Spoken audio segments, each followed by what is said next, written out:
Hello दोस्तों, नमस्कार। स्वागत है आप सभी को अपने यूट्यूब चैनल पर। आज हम पढ़ेंगे एसपीडी साइंस, जो कि ग्रुप डी के लिए काफ़ी इम्पोर्टेंट रहेगा। प्रीवियस ईयर क्वेश्चन है साइंस का, तो देखिएगा वीडियो को अंत तक। अच्छा लगेगा तो वीडियो को लाइक कीजिएगा, चैनल पर नए हैं तो सब्सक्राइब भी कीजिएगा। चलिए हम स्टार्ट करते हैं। देखिए, सबसे पहले है कि एनिलीडा ग्रुप में मुख्यतः कौन कौन जंतु आते हैं। तो एनिलीडा ग्रुप में जो जंतु आते हैं वो जियोक और केंचुआ। सेकेंड है आर्थ्रोपोडा ग्रुप में मुख्यतः कौन कौन जंतु आते हैं। तो आर्थ्रोपोडा ग्रुप के जंतु जो हैं आपको तिलचट्टा, मच्छर, खटमल और मक्खी है।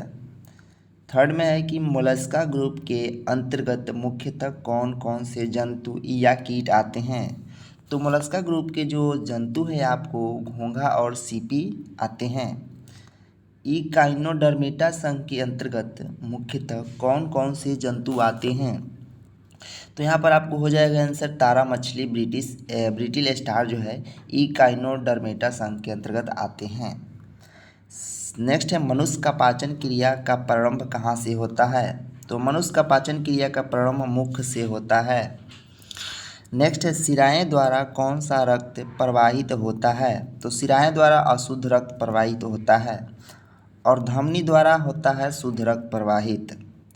नेक्स्ट है कि कौन सा विटामिन जल में घुलनशील है। तो आपको बी तथा सी विटामिन जो है जल में घुलनशील है। उसके बाद आप देखिएगा कि मोडियम का कार्य क्या है। तो यह रक्त दाब नियंत्रित करने में सहायक होता है तथा जल का संतुलन बनाए रखता है। अब नेक्स्ट देखेंगे आरआरबी चेन्नई, जो कि 1992 का क्वेश्चन है। 1992 में पूछा गया था। यहाँ पर देख सकते हैं आरआरबी चेन्नई 1992।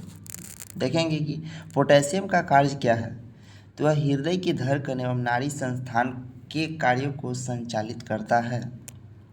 नेक्स्ट है ग्लोबल बिन ऑक्सीजन की उपस्थिति में मांसपेशियों में प्रतिक्रिया कर क्या बनाता है। तो लैक्टिक अम्ल बनाता है। ग्लूकोज बिना ऑक्सीजन की उपस्थिति में बैक्टीरिया या यीस्ट से प्रतिक्रिया कर क्या बनाता है। तो इथाइल अल्कोहल बनाता है। ऑक्सीजन की उपस्थिति में ग्लूकोज की प्रतिक्रिया होती है तो क्या बनता है। तो कार्बन डाइऑक्साइड और जल का निर्माण होता है। एनिलीडा में उत्सर्जन उसके किस उत्सर्जी अंग द्वारा होता है। तो नेफ्रीडिया द्वारा। मूत्र का पीएच मान क्या होता है। तो मूत्र का पीएच मान होता है 6। नेक्स्ट देखेंगे कि बहिःस्रावी एवं अंतःस्रावी दोनों प्रकार किस ग्रंथि में होती है। तो अग्नाशय में। यहाँ पर देखिए अग्नाशय में। पीयूष ग्रंथि या पिट्यूटरी ग्रंथि को किस अन्य नाम से भी जाना जाता है। तो मास्टर ग्रंथि के नाम से। स्प्रिंग को अपनी सामान्य लंबाई पर वापस लौटने के लिए लगने वाले बल क्या कहलाता है।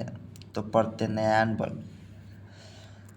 अब नेक्स्ट देखेंगे आरआरबी जम्मू कश्मीर 1992 का क्वेश्चन। तो देखिए पौधों के लिए सबसे अच्छा उर्वरक कौन है। तो कंपोस्ट। पेट्रोलियम किस प्रकार की चट्टानों में पाया जाता है। तो असाधी चट्टानों में। गुब्बारों को उड़ाने के लिए काम में लाई जाने वाली गैस कौन है। हीलियम। नेक्स्ट देखेंगे डीडीटी का उपयोग किस रूप में किया जाता है। तो कीटनाशी के रूप में। इथेनॉल के अत्यधिक सेवन से कौन सा अंग प्रभावित होता है। तो यकृत। सभी अम्लों में अनिवार्य रूप से पाए जाने वाले पदार्थ क्या है। तो हाइड्रोजन। आग लगने तथा फैलने की सबसे कम संभावना किस वस्त्र से होती है। सूती। लोहा का सबसे महत्वपूर्ण स्रोत कौन सा है। तो हरी सब्जियां। गैसोलीन को किसके साथ मिश्रण करके गैसोहॉल बनाया जाता है। तो इथाइल अल्कोहल।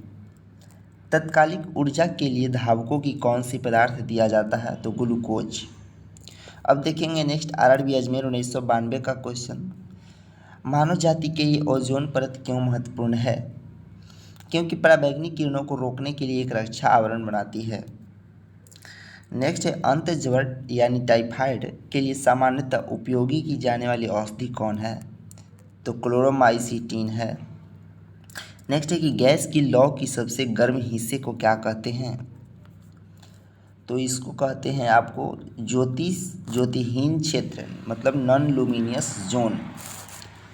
सोने का शुद्ध रूप कितने कैरेट का होता है। तो 24 कैरेट। सीने भार किसका अयस्क है? तो पारा का। शरीर के ताप का नियंत्रण किसके द्वारा होता है? तो हाइपोथैलेमस ग्रंथि होता है, उसके द्वारा होता है, हाइपोथैलेमस। लाल अस्थि मज्जा में किसका निर्माण होता है? तो लाल रक्त कणिकाओं का। कशेरुक दंड में कितनी हड्डियां होती है? 33 यानी 33, रीढ़ की हड्डी भी बोल सकते हैं। BCG का पूरा नाम क्या है? तो बेसिलस कैलेमेटेग्यूरिन नाम है। एथलीट फुट नामक रोग किससे होती है? तो कवक द्वारा। दम्मा यानी अस्थमा नामक रोग किससे होता है? तो कवक द्वारा। फैलेरिया नामक रोग किस कारण से होता है? तो कृमि। जब एक वस्तु की गतिज ऊर्जा दोगुनी की जाती है तो उसकी गतिज ऊर्जा चौगुनी हो जाएगी। यहाँ पर मिसप्रिंट है क्वेश्चन। देखिए नेक्स्ट, देखिए कि RRB कोलकाता 1992 का क्वेश्चन। सूत्रकणिका को अन्य नाम से भी जाना जाता है, वह है माइटोकॉन्ड्रिया। वट वृक्ष पादपों के किस वर्ग में आता है? आवृतबीजी। Flame of the forest, one की ज्वाला जो बोलते हैं, का अर्थ क्या है?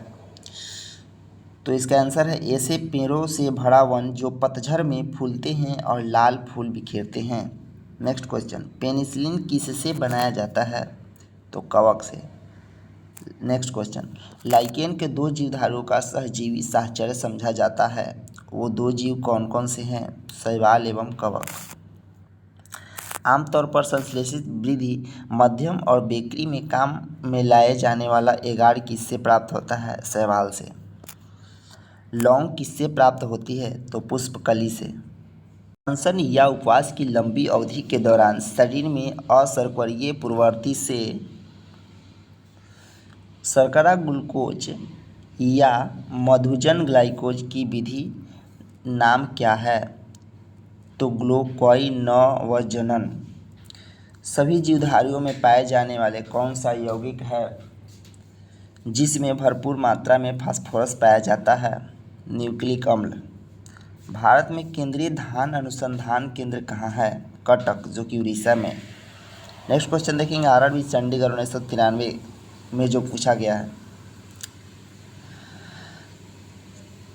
यहाँ पर है नेक्स्ट क्वेश्चन कि किस वैज्ञानिक को प्रकाश संश्लेषण पर कार्य करने के लिए नोबेल पुरस्कार मिला है? तो मेल्विक कैल्विक को।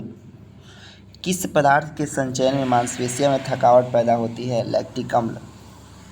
किन रुधिर कोशिकाओं की मदद से रोगों के प्रति प्रतिरोध पैदा करता है?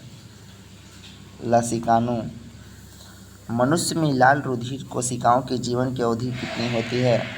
तो 120 दिन। सीरा रक्त को ऑक्सीकरण के लिए फेफड़ों तक किसके द्वारा ले जाया जाता है? तो फुफ्फुस धमनी। नेक्स्ट क्वेश्चन है RRB भुवनेश्वर 1993 का। देखेंगे कृत्रिम गुद्दा किस सिद्धांत पर कार्य करता है? अपोहन यानी डायलिसिस बोलेंगे उसको। एक व्यक्ति की आंखों का रंग काला, नीला या भूरा उस वर्ण पर आश्रित है जिसके पाया जाता है? परितारिका या आइरिस। जब आंख में धूल चली जाती है तो कौन सा हिस्सा सूजकर गुलाबी हो जाता है? तो नेत्र श्लेष्मा या बोल सकते हैं कंज नकटिबा। नेक्स्ट क्वेश्चन है, बच्चों के दूध पीते समय स्तनों में दूध का निष्कासन किसकी मदद से होती है? तो ऑक्सीटोसिन। निषेचन सामान्यतः कहाँ होता है?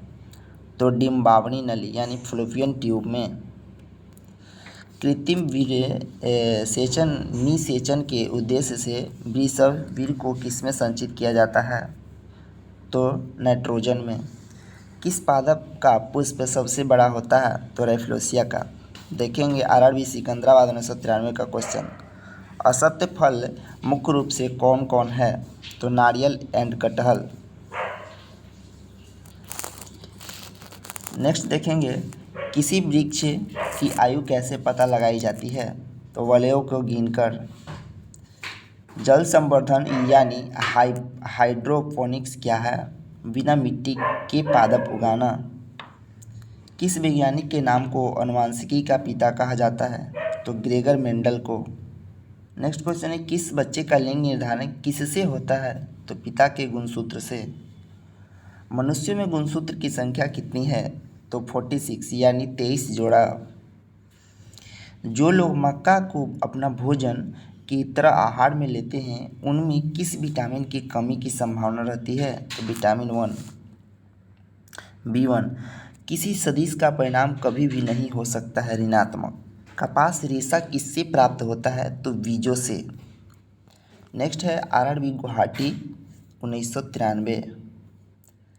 ताजे निकले मूत्र में कोई खास गंध नहीं आती, लेकिन कुछ समय बाद उसमें अमोनिया जैसी तेज गंध आने लगती है। क्यों? क्योंकि जीवाणुओं द्वारा यूरिया अमोनिया में बदल जाता है। किस मछली में सल्क नहीं होते? तो कैटफिश। ज़्यादातर मछलियाँ जल में क्यों नहीं डूबती? क्योंकि बताशे के कारण। सर्वप्रथम विषाणु को शुद्ध क्रिस्टलीय रूप में किस वैज्ञानिक ने अलग किया? तो WM स्टेनले। ग्रेगरी मेंडल ने किस पौधे पर शोध कर आनुवंशिकी सिद्धांत का प्रतिपादन किया? तो मटर के पौधे। लिटमस किससे मिलता है? तो लाइकेन से। नेक्स्ट देखेंगे RRB रांची। चलिए आज इतना ही, हम मिलते हैं नेक्स्ट वीडियो में नेक्स्ट क्वेश्चन के साथ। तो वीडियो अच्छा लगा तो लाइक कीजिए और चैनल पर नए हैं तो सब्सक्राइब कर लीजिए। थैंक यू, धन्यवाद।